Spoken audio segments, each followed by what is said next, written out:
that is very much needed for the individuals, the patients that are going through this thing, but again, is never going to be solved.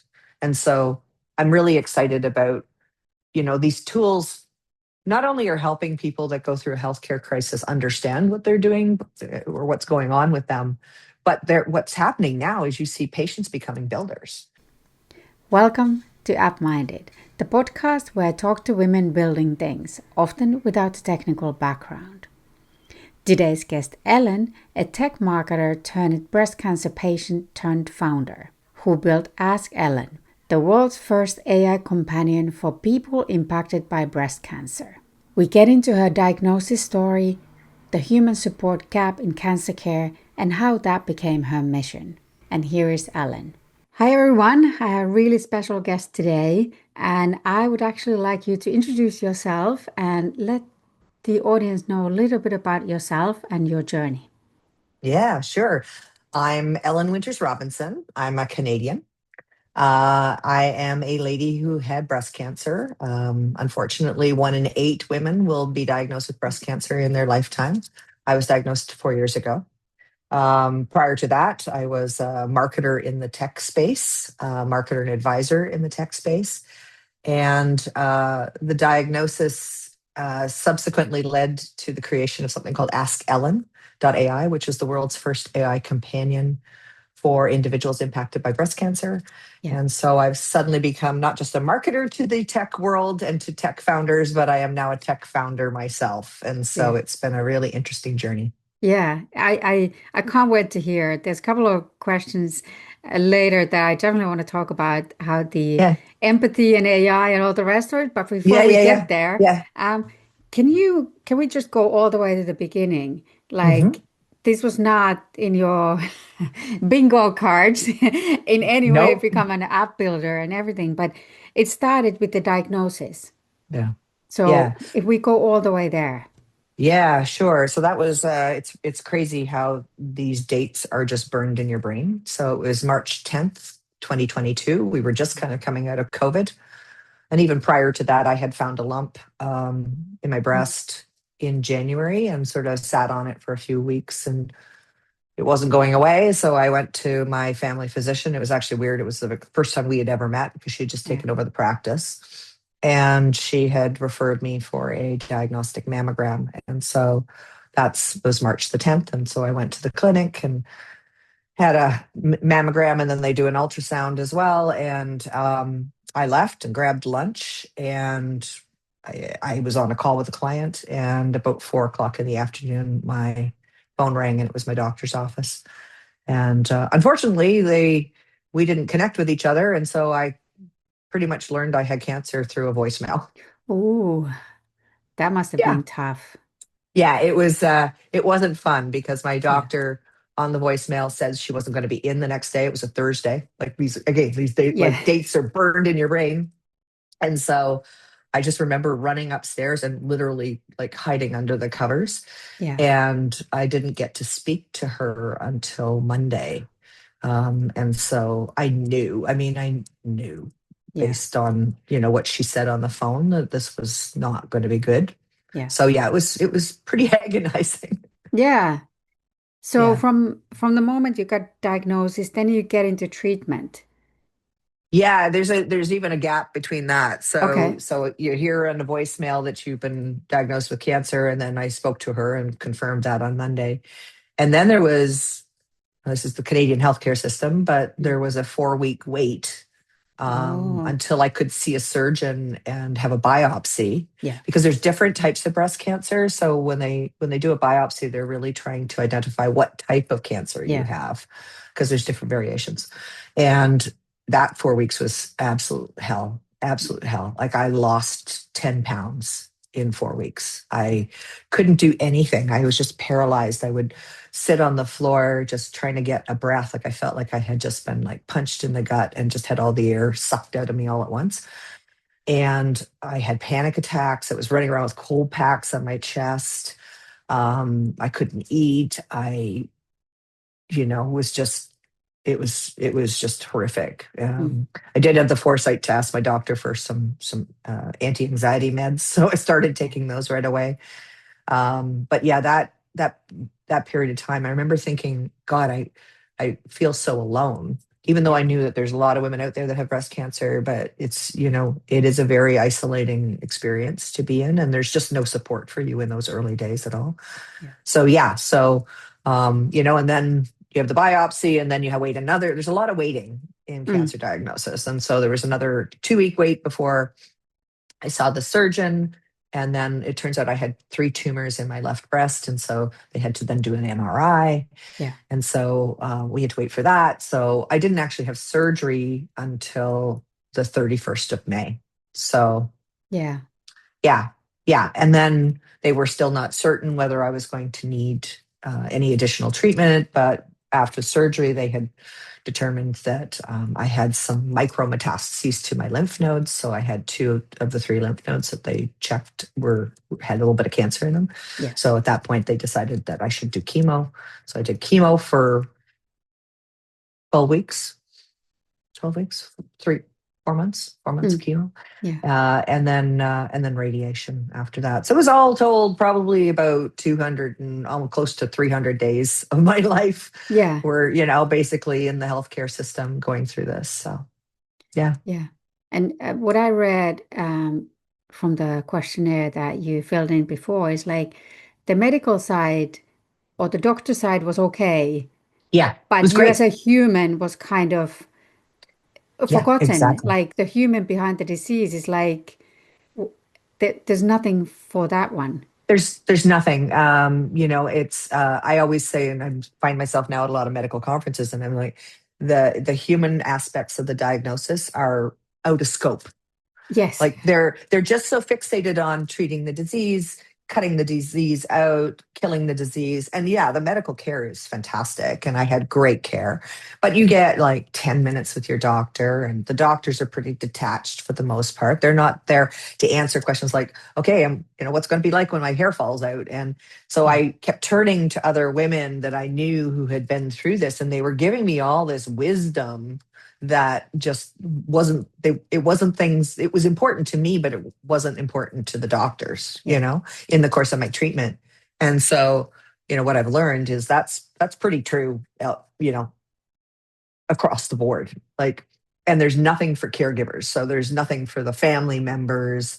So it's kind of, you're, as the matriarch of the family, you're like going through this cancer thing, you're like terrified, Yeah. and you're having to kind of reassure your kids and my husband, and because we're all on this trauma bus together. So it's a really missing component that I don't think the healthcare system thinks about. And it starts earlier than the treatment, Mm. and it continues on afterwards. So I'm 4 years out from a diagnosis. I've just finally found a trauma therapist who specializes in medical trauma.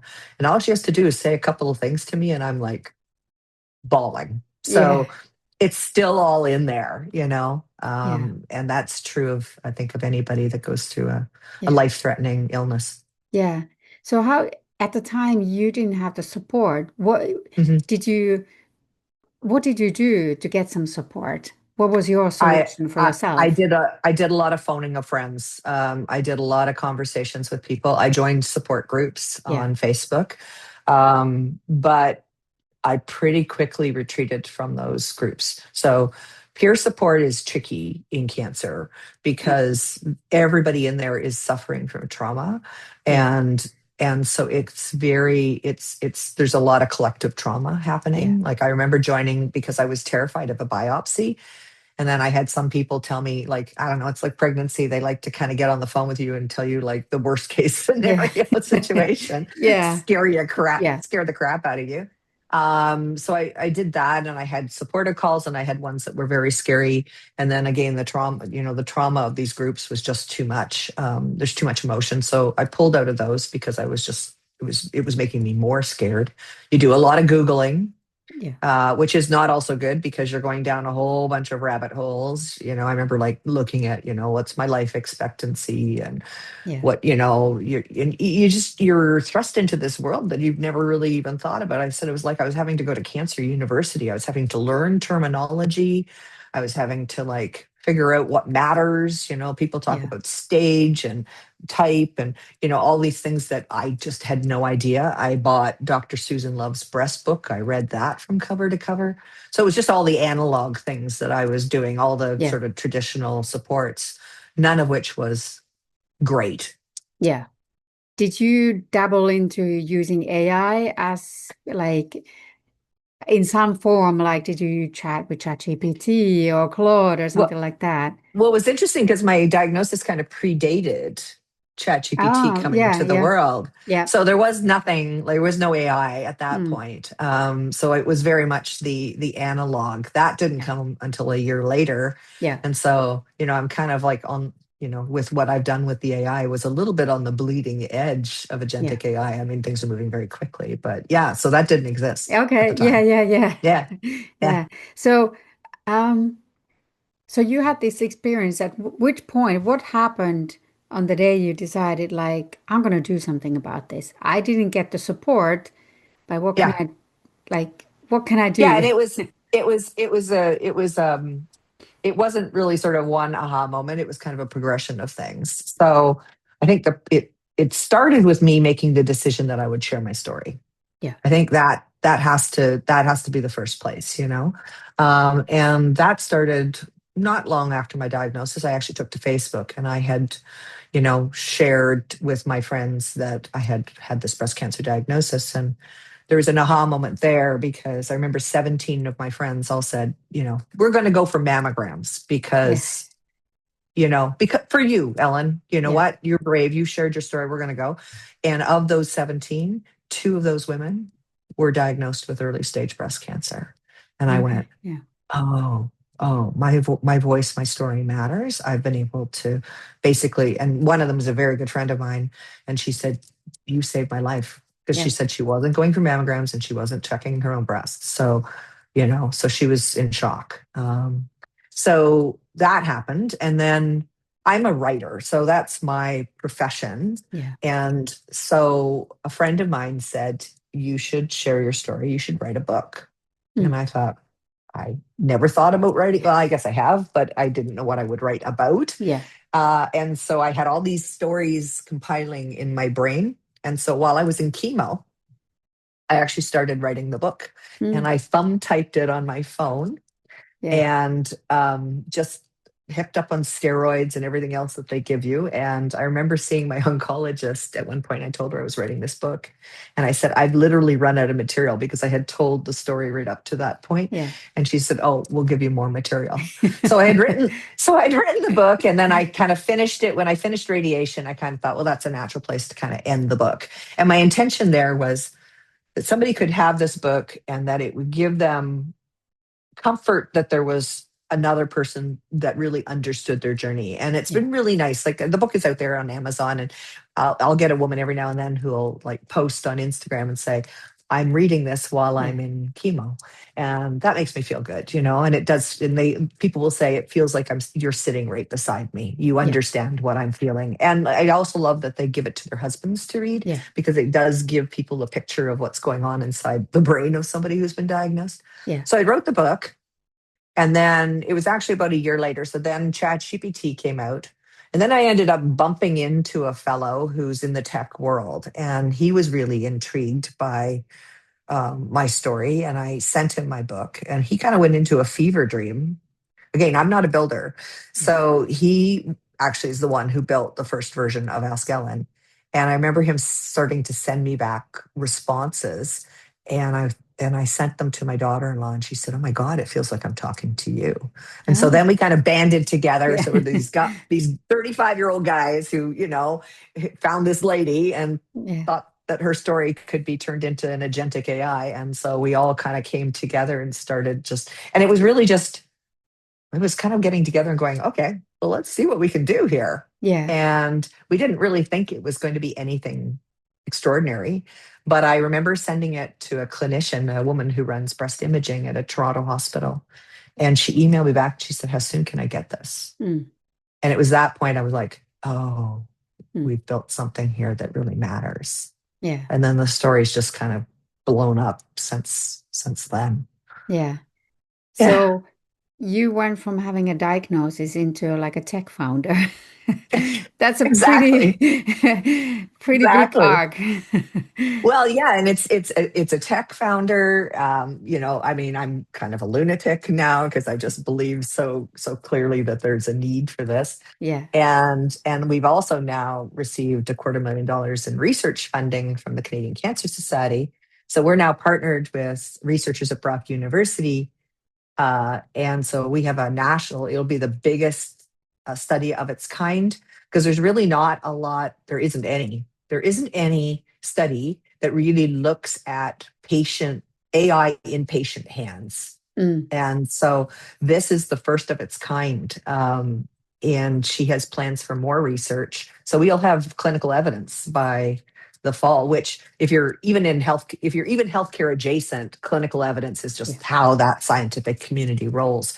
Yeah. So yeah, so now I'm like, my name's on research papers, and so Yeah. it's just it's very, I'm getting asked to speak at AI and medicine conferences, and I find myself on panels because apparently in the medical world I'm doing something that's kind of bleeding edge. So Yeah. it's very silly.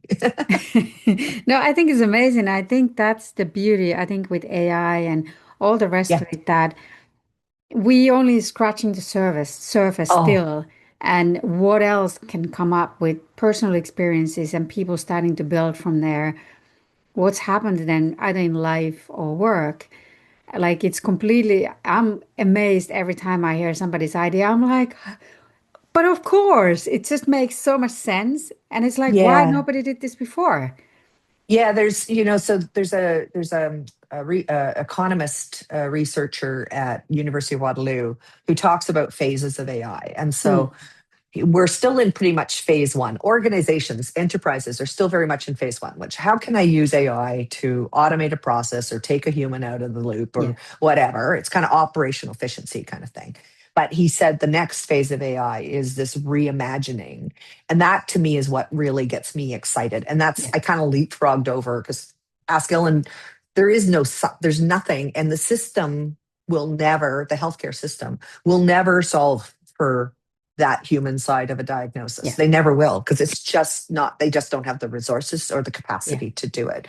And so I've sort of stumbled onto this space that is very much needed for the individuals, the patients that are going yeah. through this thing, but again, is never going to be solved. And so I'm really excited about, these tools not only are helping people that go through a healthcare crisis understand what they're doing Yeah. or what's going on with them, but what's happening now is you see patients becoming builders. So they're Yes. creating tools for themselves. And the system's like, what's Yes. happening here? Yeah. And Yeah. that's so exciting, to sort of, it really democratizes. I think I just wrote a piece on LinkedIn about this, that I feel like this is the watershed moment in healthcare Yeah. where it's like, it's what happened to banking, it's what happened to retail, it's what happened to travel, where it's sort of, almost self-service. But I think that is, Yeah. this next stage Yeah. and it's kind of an awesome opportunity to kind of blow up a system that is actually quite broken Yeah. and It and is. rebuild it Yeah. from the bottom up. Yeah. Yeah. Yeah. So in your own journey, you lacked the emotional support.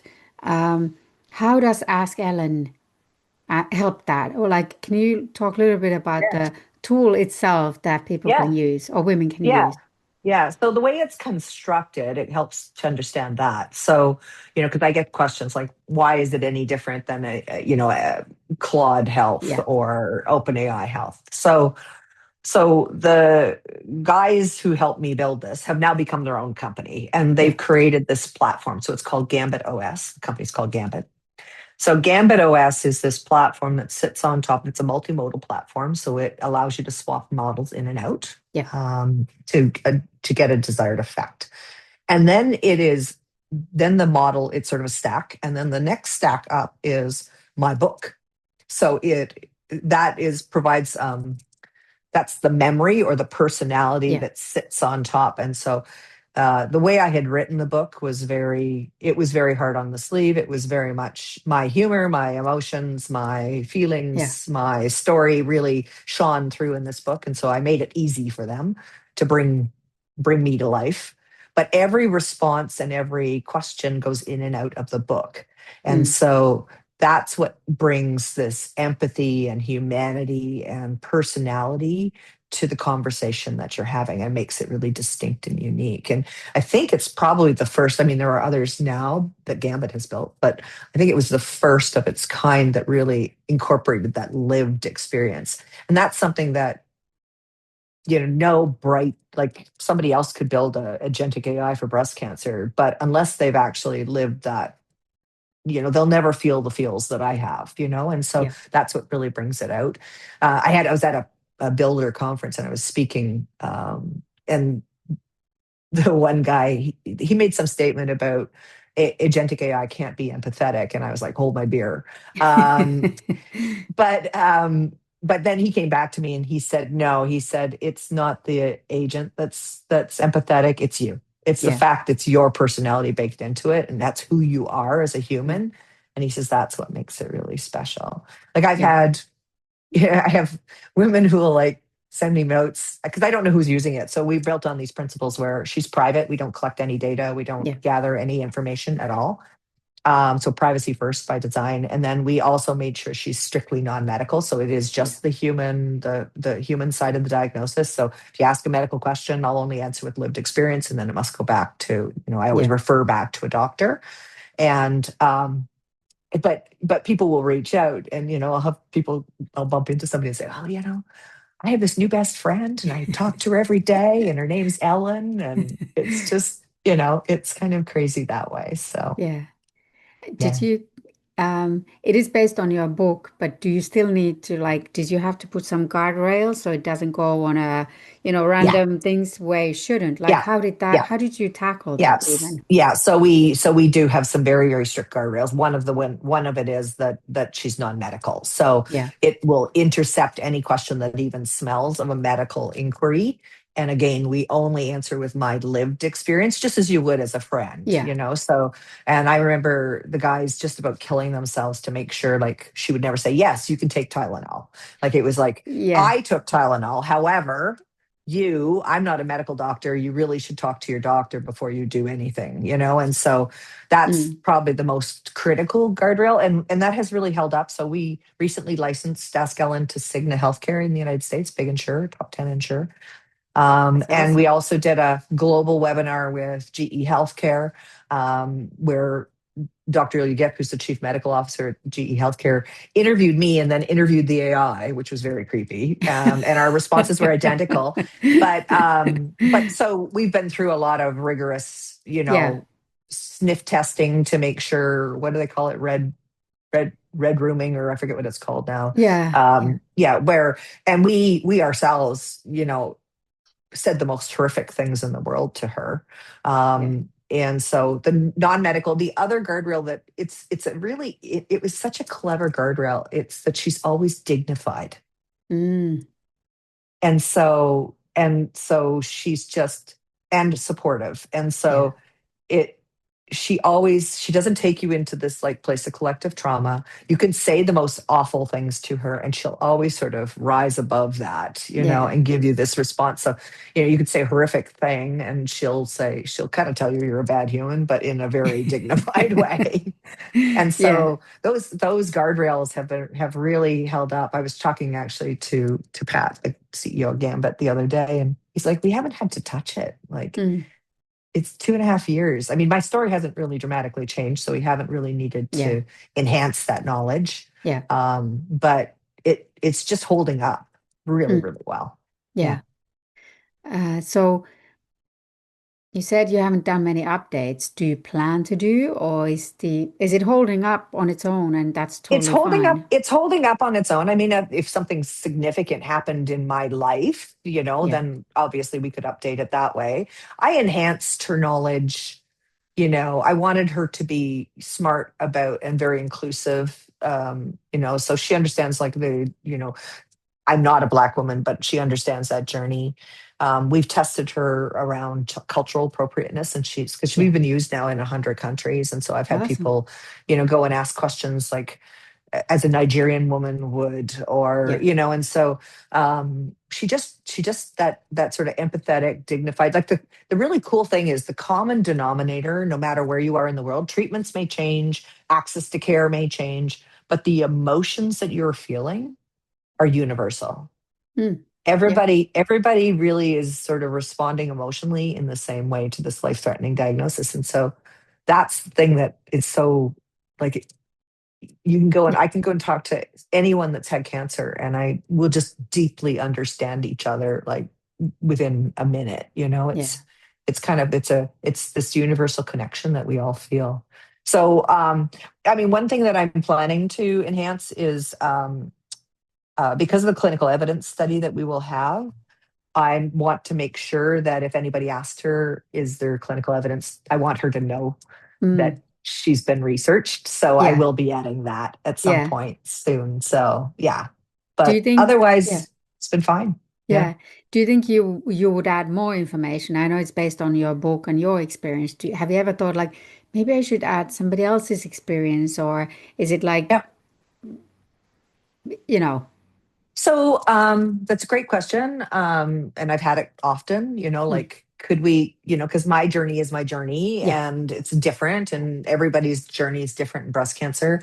Um, the challenge there is that I think it would lose the human personality. It would, the responses would get quite schizophrenic, yeah, like, and so I think we'll keep it pure in that you're talking to Ellen. yeah, And I liked the thought that, if you ask Ellen if I'm real, she will answer and say, oh yeah, she's a real lady. And, mm, kind of point you, and you can go talk to the real me if you want, yeah, and go to Instagram and find me. yeah, And I think that at this stage, anyways, that's really important to know that there's actually a true human behind yeah, this that has good intentions. Um, what we can do for, like, so there's the Ask Ellen story, which is open and free and available on my website, and anybody can go talk to her. And then, like, in a scenario where we license this technology, so again, it's a web object, so it can be deployed anywhere. yeah, So that's where we can enhance knowledge. So there's all kinds of things that we could do in a licensed yeah, situation. We could have a text-based version of Ask Ellen. We could train her to check in with somebody. yeah, We could have a private instance of her where data could be collected if they wanted to. yeah, And we can make her organization, resource, geography aware. So I'll use an instance like, um, you know, I don't know. I'll pick a retail health like Walgreens. yeah, You could have an Ask Ellen, Ask Ellen brought to you by Walgreens. And that's, yeah, so you get to go, because women go to a drugstore for drugs. yeah, And she could be a digital concierge in that sense, but one with a personality that is warm and comforting, and yeah, you could talk to her at 2 o'clock in the morning. But she could also, because pharmacies now have care teams, and so she could be aware of mm, that organization. Or you could have a provincial or a state implementation where she would know resources and care organizations around that state and refer people to that. Or in a provider setting, based on the conversation, a lot of healthcare providers have navigation systems, yeah, so that are typically available during treatment. So she could be like level one support, yeah, handling all the questions a human doesn't have to answer. yeah, But she could also be trained to escalate to a human based on, yeah, somebody starts saying, I'm running a fever or something like yeah, that. You really should, talk to your care team or get to mm, ER or whatever. So we can teach her all those things. yeah, So that's yeah. kind of where the knowledge enhancement gets really kind of really cool and potent. Has other like Ask Ellen is breast cancer, but what Yeah, if has you somebody like, well, I have lung cancer. Like, can yeah, I still ask, or where should one go if it's a different kind of cancer or yeah, heart disease or something yeah. else? So this is my ultimate dream. I mean, I'm, as I say, I told you I'm a lunatic. And so my big dream is that we create an entire category called conversational care, Yeah, where AI can enable lived experience to walk with that individual and their family in through any diagnosis. And I yeah, always get shivers when I start to talk about this, but that is exactly my dream. And I actually, when we brought Ask Ellen to life, I have a commercial business where I can license Ask Ellen, but I have a nonprofit where I would love to be able to raise some philanthropic monies yeah, to build more of these. yeah. And it's happening organically. So I ended up meeting a woman um, just short of a year ago. I was at a retreat, and she actually runs the the location where this retreat was held. And everybody at the retreat said, "You need to speak to this woman, Nancy." Yeah. And so she and I sat down. So she is the grandmother of a young child who has stage 5 cerebral palsy. Mm, Her name is Ayla. She's very severely disabled. She's beautiful. She's just a little angel. But her mom and dad were handed back a baby, an infant, and just asked to just go on with their lives. yeah. And they were so alone and lost as well. And so I introduced Nancy to the guys at Gambit, and they're all girl dads, and they said this needs to exist in the world. And so they built Ask Ayla, so it now exists Oh, out there in the world as well. So these things are happening organically. Obviously, Gambit can't do that all the time. They're a commercial yeah, business themselves, but but I'd like it to go faster. So yeah, whether it's, building women's cancers, building colorectal cancer, building prostate cancer, yeah, I'd love to see it happen. I really want it to happen in the world. And I kind of feel like Ask Ellen's kind of the pioneer. It's proving the model.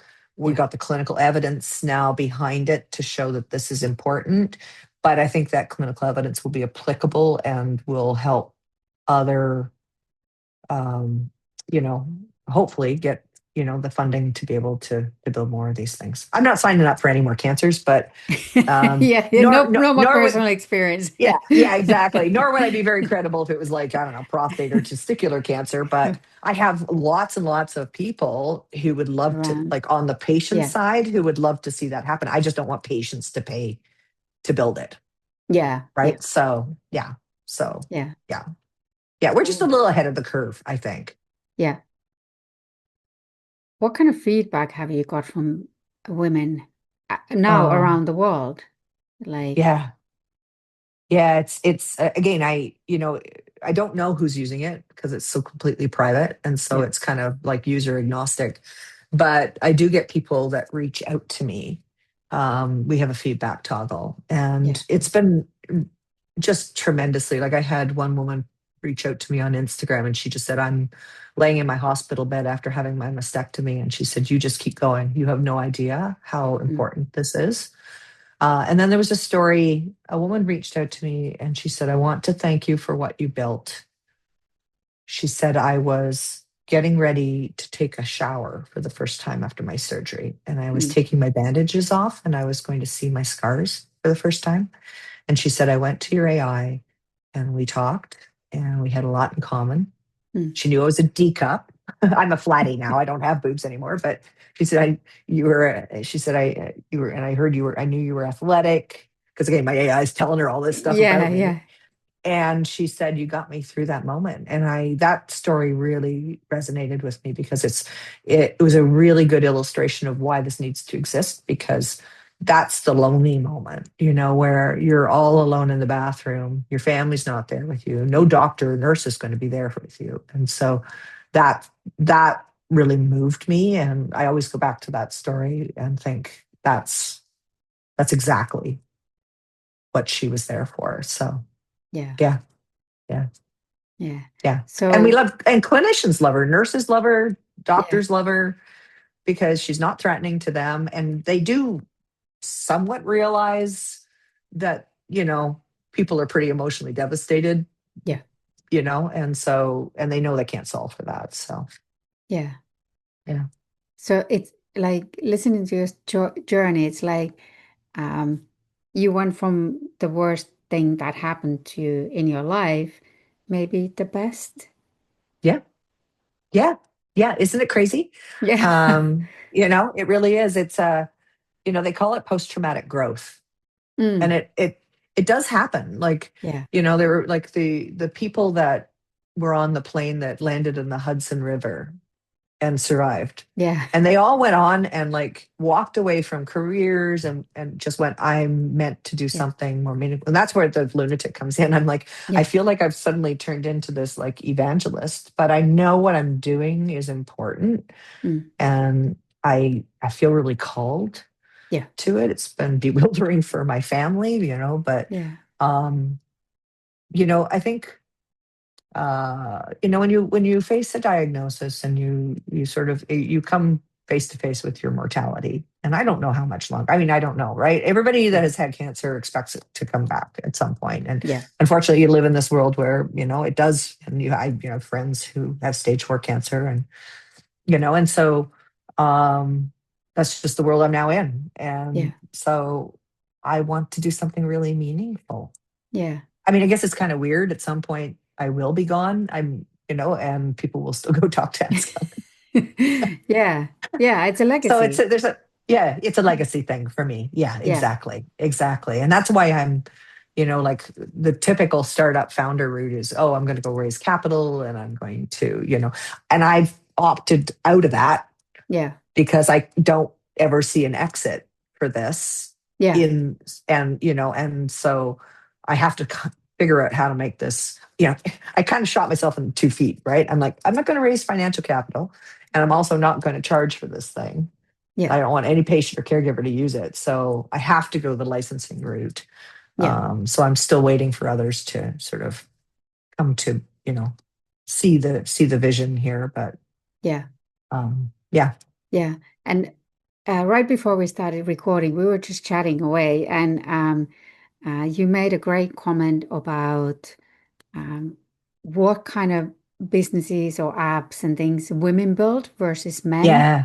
Yeah. And I don't know, you probably met a lot of founders and probably a lot of male founders being in Yeah. these medical communities and all kind of startup scene and Yeah. whatnots.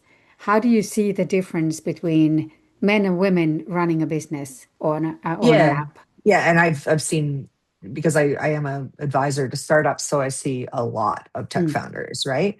And a lot of really clever engineers who fall in love with their technology and everything else. And I think, but now this world has now brought me into women's health and the femtech world, which is really a robust. There's like femtech organizations all over the country. In fact, my good friend Rachel Bartholomew started Femtech Canada, and she's just a catalyst force. yeah, So, but what's really interesting is I sort of step back and observe and there's actually a parallel between the patient communities and women's health, but women build from a place of lived experience. yeah, So we see a problem, we know women's health has been neglected, and we build from a place of compassion and passion for what we're doing. So we're not really about the big exits. I mean, I think mm, there are some that are out there that are following that path, but it's much more about helping others yeah, and really solving problems that exist. And I think that's the cool thing. Like we talked about the fact that patients are now becoming builders. Same thing. yeah, People that have lived experience. That's I actually prefer that term to yeah, patient, because patient means suffering, and I'm not yeah, suffering. But people that have lived experience, it's a very different. And in fact, those are my most favorite founders. And I don't care whether it's lived experience, like I work in insurance and saw this problem, but it's yeah, that connection. I think there's this emotional connection to what you're solving for. And I yeah, think you make better, more value based decisions about where you want to go in the world, yeah, because of it. So, yeah, yeah, yeah, it's super exciting. I mean, I still think women's health and femtech is still ripped off, and unfortunately, it's the men who hold a yes, lot of the a lot of the purse strings yes, out there, and they don't really get it. But I keep reminding them all that they wouldn't even exist because they all had a mother. Yeah, exactly. Yeah, yeah. And I think women right now have like $1 million opportunity to build from that lived experience. It doesn't matter whether it's work or family or just life or Yeah, healthcare or whatever it is. Like every time I have this conversation, I'm like, but of course, yeah, of course that needs to happen. But no guy who has not gone through that experience, they're like clueless. And these yeah, women come, like, I chat with 5 minutes and I could pull up 10 ideas that would be solid, like an app or a business or something to help. yeah, And but unfortunately, women are just so busy. So they yeah. don't Well, have yeah, the time to stop and actually think about, like, hey, I could turn this into something for others as well. yeah, yeah, yeah. So, It's I mean, I can't say I would have gotten here on my own, but mm, so I'm very grateful that there were others that sort of had that vision for what I could be. But I'm very proud of the fact that I haven't, you know, this gift that was brought to me, I yeah, haven't sort of wasted it. I am really out there evangelizing in the world and trying to do something really cool. And if I can be a beacon of hope for others. And yeah, women are busy, but we're also great multitaskers. yes. So yeah, I'm sure we'll fit it into Yeah, whatever we're doing. And yeah, we just have this. I think that's just the really coolest thing is that these tools that are now available to people who aren't like engineers and don't think like engineers. yeah, I just think that we're going to build some really cool shit out there, exactly. in the And world. yeah, and it doesn't matter what kind of experience you come with, life or Yeah. work, there's always something because I think women are natural problem solvers. I don't know any Mhm. woman who would be like, well, I don't know what to do. There's like Yeah. this Reese Witherspoon speech where Yeah. she's like in the movies, like, "Oh, what do we do now?" or something like that. It's like Yeah. Yeah. that Yeah. doesn't happen in real life. It's a crisis going on. It's a woman there, like, we're gonna do this, this, and everybody calm down, and now we're gonna, everything's Yep. fine. Especially Yep. with children or family, they're like bulldozers, and they just make it work, no Yep. matter what. Exactly. Exactly. And and I think the other thing is, we do know that it is hard to secure investment. But again, I think I actually posted this on LinkedIn the other day. Your very best investor is a customer. And Yeah, so that's the route I have taken is I really need to go find those licensed partners yeah, because, I could spend all my human capital trying to chase, venture capital dollars that mm, are held by men that are probably not going to come my way. yeah, Or I can just go out and try to sell the crap out of this thing yeah. and make it work that way. So either way, it's hard. It's Yeah, hard, but yeah, yeah, yeah, yeah. yeah, I'd be very curious about hear about licensing because I have kind of medically related apps as well, and I'm like trying to figure out the monetization. Do I charge from the patient, which feels a little wrong, yeah, it does. but I also accrue some costs. It's like where to balance and should I go licensing or, Yeah. it's another, you know. It takes quite a while to research and try to find. I haven't found the right solution yet. I'm still looking too. I got, Yeah. we were very fortunate that, the champion I had at Cigna at the time, and unfortunately she's now left the company, but um, she also had breast cancer. And so she Mm. immediately Yeah. saw Yeah. the reasons behind it. And, so yeah, but I mean, it all takes time, right? Building a business is not an overnight success by any means. It's, I kind of joke and say, you know, by the time I make a real go of this and I'm successful, I'm probably going to be so old, I'll be in a nursing home somewhere and people will say, Ellyn, your Ask Ellyn is such a success. And I won't even know my own name. I'll be like, it's Ellyn. You'd be chatting with yourself and not know it. Yeah. Yeah. Yeah. But I'm relentless about wanting to make this happen. So Yeah. That's a because really I know good place to be. Like, or just to, it's keep going. yeah, you that's the big founder journey is just having the resilience and the grit to just get up every day and pick yourself up and keep going. So Yeah. but that's And what women do. yeah. And I think when it comes from a deep personal experience, there's just no other way. Like you Yeah, just need it's there's no plan B because it's not. You need to fix this thing or find a solution and that's it. yeah, So yeah, exactly, yeah, exactly. And I mean, I know that thing that drives me is I know like every minute of the day somebody's being diagnosed. yeah, Somebody like me that's out there feeling really scared and lonely. And, the the more people I can get this in their hands so that they're not alone, yeah. you know. So, and it's really the other thing that, again, like sort of circling back to the traditional support systems. Again, I'm a middle-aged white woman. I'm, privileged. I live in Canada. But there are so many women who are diagnosed with breast cancer and come from a cultural community Mm, where breast cancer is a shameful diagnosis. yeah. And so the fact that AskEllyn speaks every language, so some woman in Africa or Southeast Asia who can't even talk to their own family about this, Mm, they're still feeling the same emotions yeah. that I was feeling. And so the thought that I might be there to be that person's friend and confidant is pretty cool, which so I feel like this is, it's got a really, it potentially has a really big global impact. Yeah. Yeah. That's So amazing. yeah, just keep going. What would you say if somebody's now listening, like, well, I actually have, a couple of things, ideas are popping up.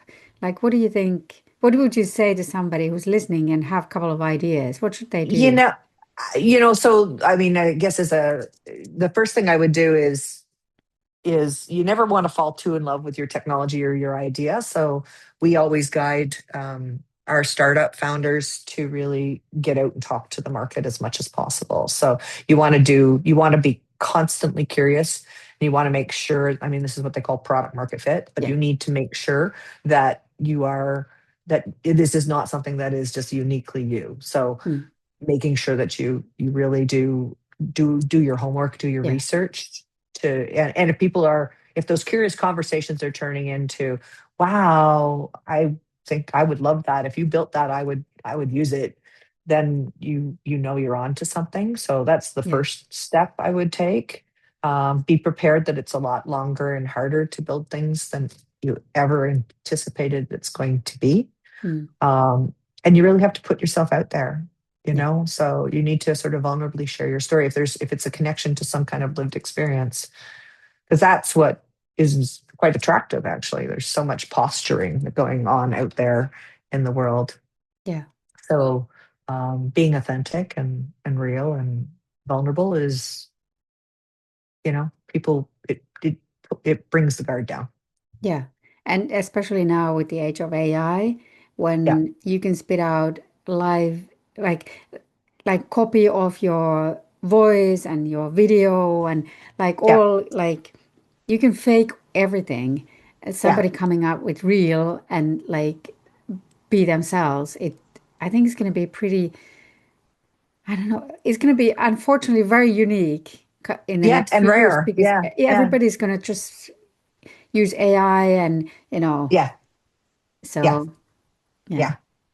Yeah, and I mean, even that's what the beauty of Ask Ellen is. She's still pretty raw and vulnerable, yeah, and real. So um, yeah, I couldn't go it any other way. That's just who I am. yeah. Yeah. So So if we have somebody listening here, can mhm, you tell where people can find it mhm, and, mhm. find you as well? Yeah. So it's just a website. So it's AskEllyn.ai is www.askellen. So yeah, www.askellen with a Y .ai.